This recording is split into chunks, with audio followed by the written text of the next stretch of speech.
আসসালামু আলাইকুম। সবাইকে স্বাগত জানাচ্ছি বিডি দর্পণে। আপনাদের সাথে আছি আমি সাবরিনা কাজী। কম্পিউটার বিজ্ঞানের একটি বিশেষ পদ্ধতি ক্রিপ্টোগ্রাফি। এই পদ্ধতি ব্যবহার করে যে ডিজিটাল মুদ্রা তৈরি করা হয় তাই ক্রিপ্টোকারেন্সি। ক্রিপ্টো শব্দটি এসেছে ল্যাটিন শব্দ ক্রিপ্টোস থেকে, যার অর্থ গোপন করা। ক্রিপ্টোগ্রাফির বাংলা করলে দাঁড়ায় তথ্য গোপন বিদ্যা। আর ক্রিপ্টোকারেন্সি হলো সেই কারেন্সি যার গোপনীয়তা ব্যবহারকারীদের মধ্যে সীমাবদ্ধ থাকে। প্রচলিত মুদ্রার সঙ্গে ক্রিপ্টোকারেন্সির বড় পার্থক্য এটি। মানস চৌধুরীর প্রতিবেদনে থাকছে ক্রিপ্টোকারেন্সির নানা দিক।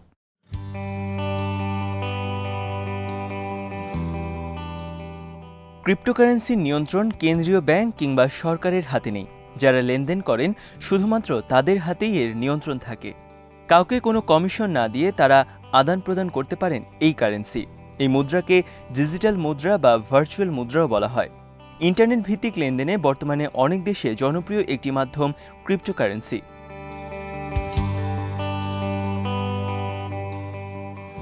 এটি কোনো কাগজে বা ধাতব মুদ্রা নয়, তবে চাহিদা থাকায় যে কেউ চাইলে এটিকে ডলার, রুপি, পাউন্ড বা অন্য যে কোনো কাগজে মুদ্রায় রূপান্তর করতে পারেন। ক্রিপ্টোকারেন্সি হিসেবে প্রথম আত্মপ্রকাশ করে বিটকয়েন।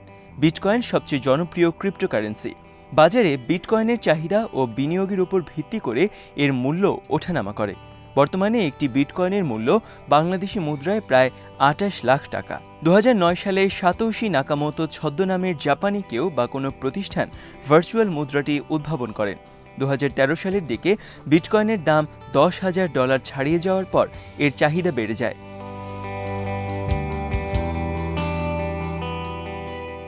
বিটকয়েন ছাড়াও অনেক ক্রিপ্টোকারেন্সির প্রচলন আছে। এসব কারেন্সির মধ্যে বিটকয়েনের কাছাকাছি অবস্থানে রয়েছে এথেরিয়াম, টেদার, বাইন্যান্স কয়েন, কার্ডানো ও পলকাউট। এছাড়াও ripple, Litecoin, Monero, dash, atom, বাইটকয়েন, Uniswap, Dogecoin সহ বর্তমানে ১,০০০-এরও বেশি ক্রিপ্টোকারেন্সি আছে। ক্রিপ্টো মুদ্রার এই প্রতিযোগিতা বিনিয়োগকারীদের জন্য ভালো। এতে মূল্য চট করে আকাশচুম্বী হতে পারে না। তবে বিটকয়েন এতটাই মানুষের মুখে মুখে ছড়িয়ে গেছে যে প্রতিদ্বন্দ্বী মুদ্রাগুলোর তুলনায় এর অবস্থান অনেক এগিয়ে গেছে।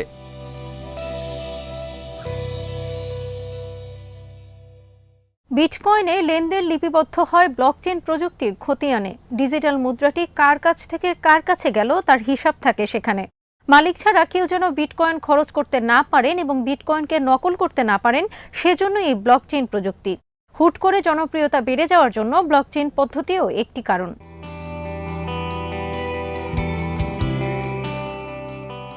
ব্লকচেইন এক ধরনের তথ্য ভাণ্ডার বা ডিজিটাল লেজার বা রেকর্ড। প্রতিটি স্বতন্ত্র রেকর্ডকে বলা হয় ব্লক, যা একটি তালিকায় একত্রে লিঙ্কযুক্ত থাকে।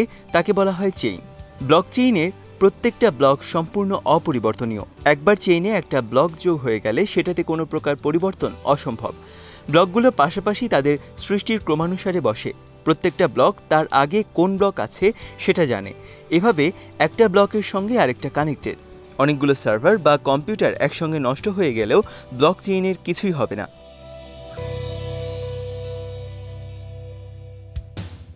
ক্রিপ্টোকারেন্সি লেনদেন ছাড়াও ব্লকচেইন প্রযুক্তি বাংলাদেশের জন্য অনেক সম্ভাবনার ক্ষেত্র তৈরি করতে পারে।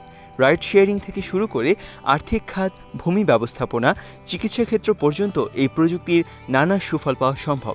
তথ্য প্রযুক্তির এই ক্ষেত্রটি এখন নানা দেশেই গ্রহণ করা হচ্ছে। বাংলাদেশেও এই বিষয়টি নিয়ে কাজ শুরু হয়েছে।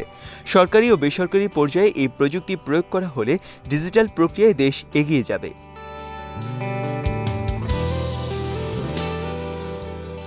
২০১৮ সালে ভোট গ্রহণের কাজে ব্লকচেইন কাজে লাগিয়েছিল আফ্রিকার দেশ সিয়েরা লিওন। শোনা যাচ্ছে এই পদ্ধতিতে সাধারণ নির্বাচন করার প্রস্তুতি নিচ্ছে খোদ যুক্তরাষ্ট্র। তাদের দাবি, ব্লকচেইনে নিরাপত্তায় ভোট নেওয়া যাবে ফোন থেকেও, আর সেই ভোট চুরিও করা যাবে না।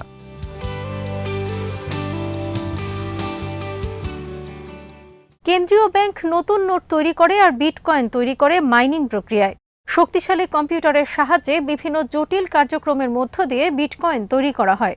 বিটকয়েন তৈরির পদ্ধতিকে বলা হয় মাইনিং। এজন্য বিশেষ কম্পিউটার যন্ত্রাংশ সেট আপ করতে হয়, গাণিতিক সমস্যার সমাধান দিতে হয়। বিনিময়ে পুরস্কার হিসেবে তারা বিটকয়েন পেয়ে থাকেন।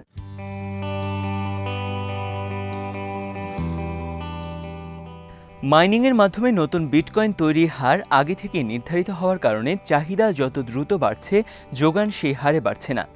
বিটকয়েন প্রোটোকল অনুযায়ী সর্বসাকুল্যে 2,10,00,000 বিটকয়েনের প্রচলন হয়ে গেলে নতুন বিটকয়েন তৈরি আর সম্ভব হবে না। 2020 সালের ডিসেম্বর পর্যন্ত বাজারে মোট 1,85,87,000 বিটকয়েন প্রচলিত ছিল। নিশ্চয়ই এখন তা আরও বেড়েছে।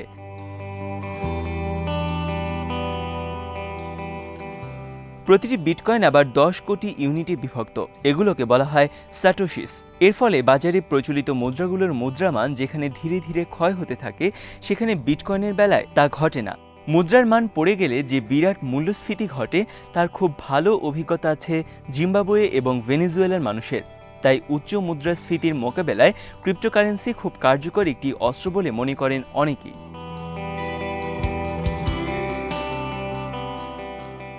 পণ্য বা সেবা ক্রয়ে এখন আমেরিকা সহ ইউরোপের অনেক দেশে বিটকয়েন বিকল্প একটি মাধ্যম। এমনকি মাইক্রোসফটের মতো প্রতিষ্ঠানও এখন বিটকয়েন নিচ্ছে। গত কয়েক বছরে বিটকয়েনের ইকোসিস্টেম বা বাজার ব্যবস্থা সম্প্রসারিত হয়েছে। অনলাইনে বিটকয়েন এক্সচেঞ্জও চালু হয়েছে। বিশ্বের অনেক দেশেই বিটকয়েনের আইনি স্বীকৃতি আছে। সম্প্রতি বিশ্বের প্রথম দেশ হিসেবে বিটকয়েনকে সরকারিভাবে বৈধ কারেন্সি হিসেবে স্বীকৃতি দিয়েছে এল সালভাদর। মধ্য আমেরিকার এই দেশটি কংগ্রেসে এক ভোটাভুটিতে বিটকয়েনকে আনুষ্ঠানিক মুদ্রার স্বীকৃতি দেয়। তবে এই মুদ্রার প্রচলন নিয়ে প্রশ্ন তুলেছেন অনেক বিশেষজ্ঞ। হার্ভার্ড ইউনিভার্সিটির অর্থনীতির অধ্যাপক এবং আন্তর্জাতিক মুদ্রা তহবিল বা IMF-এর সাবেক প্রধান অর্থনীতিবিদ কেন রোগোভ বলেন, একটি সফল মুদ্রার দুটি বৈশিষ্ট্য থাকে। প্রথমত, একটি কার্যকরী বিনিময়যোগ্য মুদ্রা, অপরটি মুদ্রার মান মোটামুটি স্থিতিশীল। কিন্তু বিটকয়েনের কোনোটাই নয়। খুব সীমিত সময়ের মধ্যেই এই মুদ্রাটির মূল্য ব্যাপক উত্থান পতন হয়। কাজেই মুদ্রাটির সেরকম ব্যবহার যতদিন না হচ্ছে, এটার আসলে দীর্ঘমেয়াদী ভবিষ্যৎ নেই।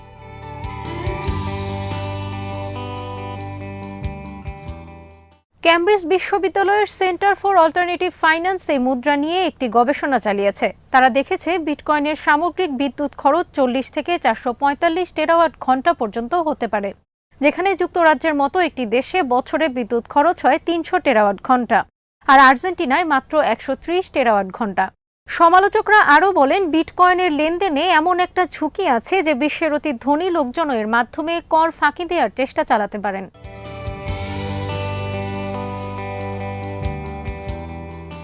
বর্তমানে বাংলাদেশের মতো অনেক দেশে বিটকয়েন এখনও নিষিদ্ধ।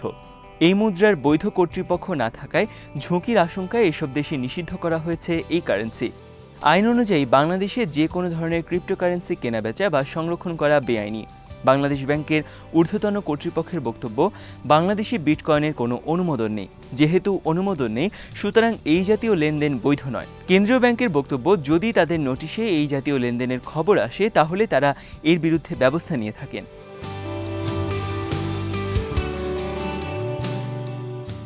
2017 সালে বাংলাদেশ ব্যাংকের এক বিজ্ঞপ্তিতে বিটকয়েনে লেনদেনের ব্যাপারে সতর্কতা জানিয়ে বলা হয়, ভার্চুয়াল মুদ্রা কোনো দেশের বৈধ কর্তৃপক্ষ ইস্যু করে না বিধায় এর বিপরীতে আর্থিক দাবির কোনো স্বীকৃতিও নেই।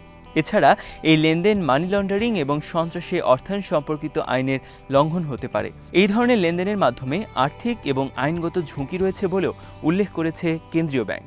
যদিও সাবেক গভর্নর ডক্টর আতিউর রহমানের সময় নিজস্ব ডিজিটাল মুদ্রা চালুর সম্ভাবনা ছিল বাংলাদেশ ব্যাংকের, এরপর এই নিয়ে আর তেমন অগ্রগতি হয়নি।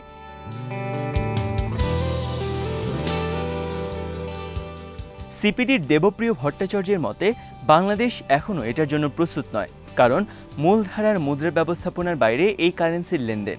শুধু জাতীয় নয়, আন্তর্জাতিকভাবেও এটার ব্যবস্থাপনার জন্য প্রাতিষ্ঠানিক যে নীতির দরকার সেটার অভাব রয়েছে। তবে অনেক অর্থনীতিবিদদের মতে, ক্রিপ্টোকারেন্সি চালু করার আগে যথেষ্ট নিয়ন্ত্রণ ব্যবস্থার কথা ভাবছে বিভিন্ন দেশ। আমাদের দেশেও নির্দিষ্ট নিয়ম নীতির ভেতরে এনে এটি চালু করা যেতে পারে।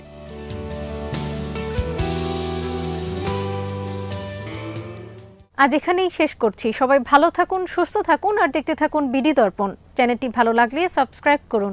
সংযুক্ত থাকুন আমাদের ফেসবুক পেজে। আল্লাহ হাফেজ।